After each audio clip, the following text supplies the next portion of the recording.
হযরত আয়েশা রাযিয়াল্লাহু তাআলা আনহা এর জবানিতে এ ঘটনার বিস্তারিত বিবরণ শোনা যাক।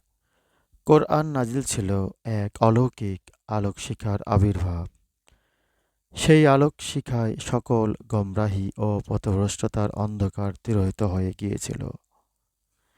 ইতিহাসের গতিধারা এই ঘটনায় বদলে গিয়েছিল।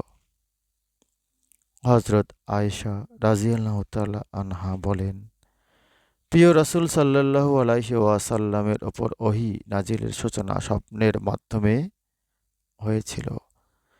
তিনি যে স্বপ্ন দেখতেন তা স্বপ্ন শুভ্র সকালের মতো প্রকাশ পেত। এরপর তিনি নির্জনতা প্রিয় হয়ে যান।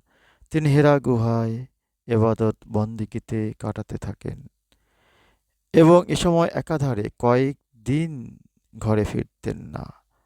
পানাহার সামগ্রী শেষ হয়ে গেলে সেসব নেয়ার জন্যে পুনরায় বাড়িতে ফিরতেন। এমনি করে এক পর্যায়ে হযরত জিবরাইল আলাইহিসসালাম তাঁর কাছে আসেন এবং তাঁকে বলেন, পড়ো। তিনি বললেন, আমি তো পড়তে জানি না। ফেরেশতা তাঁকে বুকে জড়িয়ে ধরে সজোরে চাপ দিলেন। তিনি বলেন, আমার সব শক্তি যেন নিংড়ে নেয়া হলো। এরপর ফেরেশতা তাঁকে ছেড়ে দিয়ে বললেন, পড়ো। তিনি বলেন, আমি তো পড়তে জানি না। পুনরায় ফেরেশতা আমাকে বুকে জড়িয়ে চাপ দিলেন।